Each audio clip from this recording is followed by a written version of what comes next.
ओम गुरुर्ब्रह्मा गुरुर्विष्णु गुरुदेव महेश्वर गुरु साक्षात् परम ब्रह्म तस्मै श्री गुरवे नमः।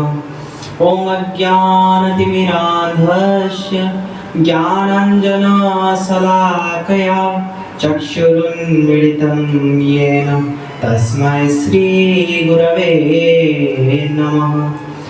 ओम गजाननं भूतगणाधिसेवितं कपित्यजम्बोफलचारुभक्षणं उमासुतं शोकविनाशकारकं नमामि विघ्नेश्वरपादपङ्कजम्। ओम तप्त कांचन गौरांगी राधे वृंदावनेश्वरी वृषभानुसुते देवी प्रणमामि हरिप्रिये। श्री राधे मेरी स्वामिनी मेरा राधे को दास जन्म जन्म मोहि दीजिए श्री वृंदावन को वास जन्म जन्म मोहि दीजिए श्री वृंदावन को वास। समझ समझ कर श्याम को समझ सका नहीं कोई समझ मिलई जब श्याम की समझ सके बस सोई समझ मिलई जब श्याम की समझ सके बस सोई। श्रीमद् सद्गुरुदेव भगवान की जय। श्रीमद् भागवत महापुराण की जय। जय जय श्री राधे जय जय श्री राधे जय जय श्री राधे श्याम। श्री नंद नंदन गोपिका धन ब्रजेंद्र नंदन रसिक रंजन की अपार कृपा से आज हम सब लोग यहाँ पर उपस्थित हुए हैं। आइए हम सब लोग कथा सागर में अपने आप को निमज्जित करें और रसाद्र हो जाएं।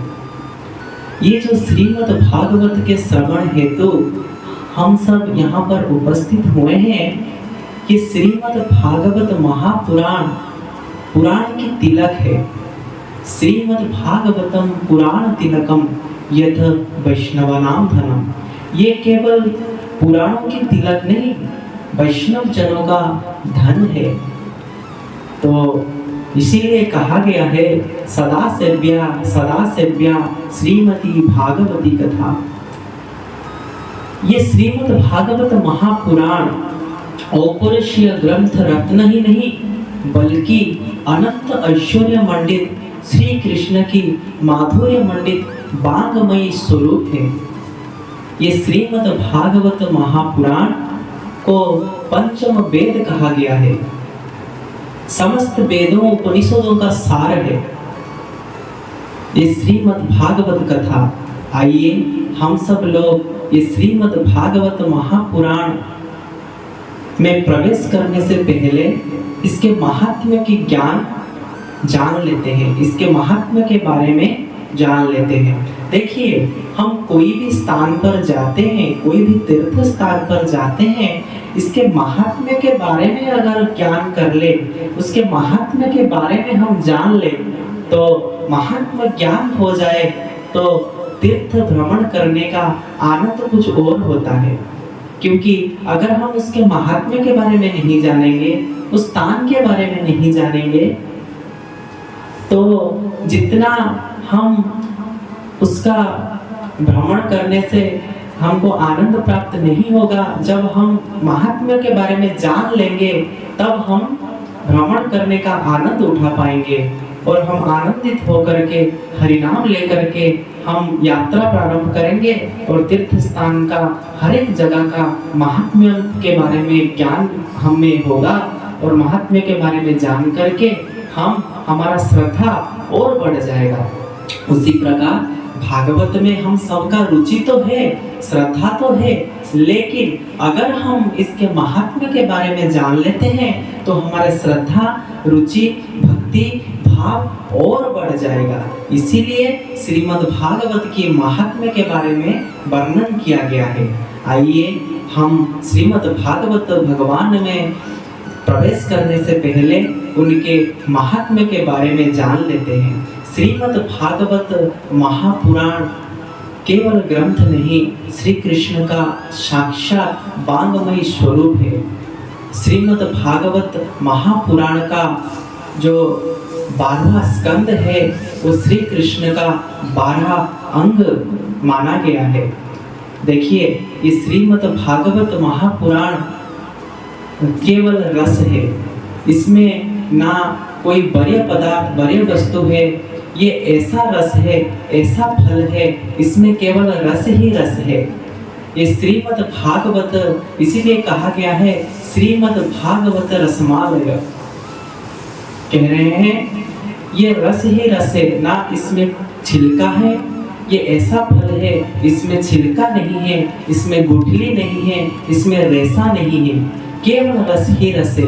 हे रसिक जन, हे भूमि भावुक जन, इस रस को बार बार पान करो, बार बार पान करो। श्रीमद् भागवतम रसमालयम मुहुरः रसिक भूमि भावुक। तो पीबतम भागवतम रसमालयम मुहुरः रसिक भूमि भावुक। हे भावुक जन, हे रसिक जन, इसको बार बार पान करो, बार बार पान करो।